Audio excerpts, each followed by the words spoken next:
Hello and welcome to this edition of Healthy Habits. I'm your host, Amie Davis.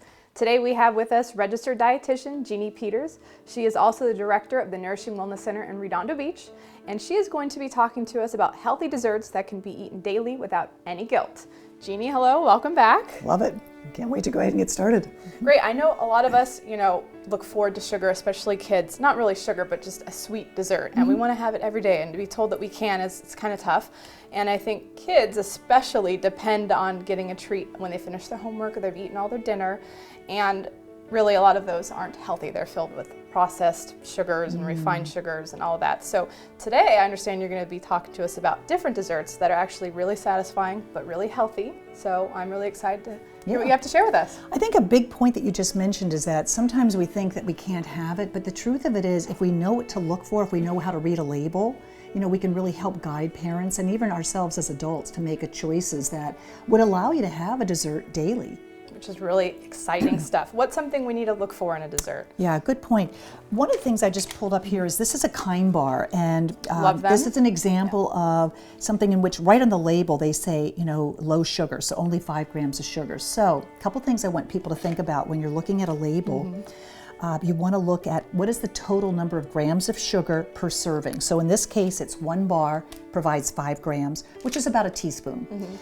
The next thing I like to look for is what are some of the different names for sugar. So sugar typically ends with the word OSE, so fructose, dextrose, sucrose would be examples of names for sugar. The last thing I have people think about is the more fiber in the product, the more that this sugar is going to enter into your bloodstream slowly. So it kind of offsets it? Exactly. That and fat can do a great job in terms of slowing down blood sugar release. Do you want to have a little bit more fiber than sugar? Is that kind of a goal? It's always a great idea. So in this case, you're getting 7 grams of fiber, partially coming from the nuts, 5 grams of sugar. So that's a great win. Those would be a great one for children. Yeah, exactly. And then next, can you talk to us about the health benefits of chocolate? Because so many people love chocolate. It's an addiction, I think, across the board, and I see we have a lot here.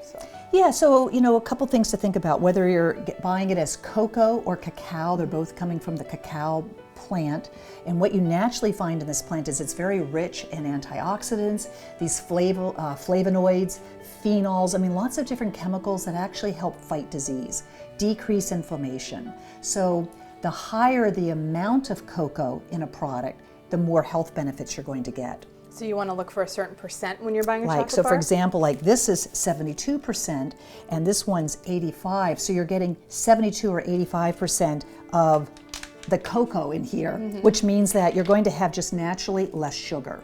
Okay. So the higher the cacao or the higher the percentage, the lower the sugar. So in this case, you've got something in which 85%, you're only getting 5 grams of sugar against that 1 teaspoon. And that's for, a good amount. About a third of the bar. You can eat that literally every day and not feel bad and not gain weight. It's a little more bitter, so some of these, because of the bitters, sometimes I'll encourage people to pair it with something sweet like some berries, maybe a little glass of red wine, if you're somebody that enjoys.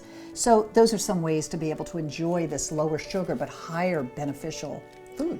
Great. And can we compare sort of the different chocolates, like the Hershey bar versus the cacao-filled dark chocolate? Sure, yeah. Because I think a lot of people they're going to think, I can have a Hershey bar. That might have enough cacao in it. So here's one with 70% cocoa, and then here's your classic Hershey's bar. So this is about 40% cocoa, 70%. So you're going to see a difference. It's not even listed because it's not. Yeah, it's just, that's just what you find typically in chocolate bars that are over the counter. So this one has 0 grams of sugar, and this one has... And 9 grams of fiber. Yeah, so it's got a lot of fiber naturally coming from the cacao, and then this one has 24 grams of sugar. In the exact same, and that one, that's like a tablespoon and a half of sugar. So, that adds up, and you're not getting as much of the benefits. Great. Jeanne, what other example of a healthy dessert do you have for us today? Well, sometimes when the weather's cool, people love a hot cocoa maybe in the morning or in the afternoon. Or for kids especially. Sure, and a lot of the hot cocos that are served have a lot of sugar in it. So sometimes what I'll do is just take something, this is like almond milk, put that into a cup, and then add to it, I just take my plain cacao, it could be cocoa or cacao, they're both the same. Add a teaspoon here, so I just keep mine in a jar, keep it on hand. So you're going to want to boil this probably, that'll help to go ahead and just get it so that it mixes really well. But 2 things to keep in mind. One is that stevia isn't going to be putting any sugar, so it gives the taste of sweetness, so 1 or 2 drops of a liquid stevia is great. And then anytime you use vanilla, you're going to enhance the sweet taste of foods. That's going to help a lot when you're trying to decrease your threshold of eating less sweets. If you're trying to dial that down. Kind of wean off. Yeah, so think in terms of keeping things like vanilla around. It's a great addition, or cinnamon, certain spices. So you could throw a little bit of cinnamon in here. So this would be something that you could just make and know that you're getting something healthy.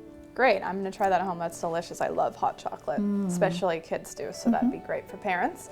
The last recipe is actually my recipe. You can go ahead and talk about the health benefits of it, but this is my newest addiction. If you like Cool Whip, this is just like Cool Whip except for better for you. It's made out of coconut milk. I use a whole coconut milk in a can, organic, because non-organic coconut can carry a lot of funky chemicals like formaldehyde and just nasty stuff. Good point. So you want to refrigerate this overnight because it separates the fat from the water really nicely, and then when you blend it, it comes out really creamy. And all I add is a little bit of vanilla and some stevia. Whip it up, add strawberries, and I have like a Cool Whip with strawberries, and then sometimes I'll add like cacao nibs, which is that chocolate we were talking about in the nib form. It is still kind of bitter, but just as healthy, and then this is sweet, so it kind of offsets it. Another yummy thing, if you're really into chocolate, is I mix it with cacao and blend it. Wow. So you get a chocolate Cool Whip. And then the same thing, I add vanilla and stevia and some strawberries, and it's super delicious. I'd love to try really some. into it. Go for it. Hopefully you like it. Let me see. Oh, see how nice and creamy Yeah, it is? it's creamier first thing. One of the things I can just say is that coconut is just so naturally high in fat, so it gives this nice mouthfeel. So you feel like you're eating something really decadent. So it tastes like a really rich ice cream, Amy. And the fact that you have almost we have no sugar in that is amazing. There's no sugar. I mean, you have the gotta berries. try this. You have to try this. Yes, and it's a healthy fat too. So some people are really scared to have fat, but you can explain why coconut. Yeah, again, coconut's got so many benefits, and it's not the kind of fat that's going to put fat on your hips. So there's so many benefits that your body uses to actually improve your cell membranes and to just improve your overall gut health. Great fat to have as an addition into your diet. Well, Jeannie, thank you so much for coming here today. This is one of my favorite episodes yet. I think you've given us all hope that we can have dessert and it can equal healthy. Yes. So yay to that, and thank you so much for being here. I loved being here. This was one of my favorite episodes as well. Yeah. Well, that's going to do it for this edition of Healthy Habits. We'll see you next time.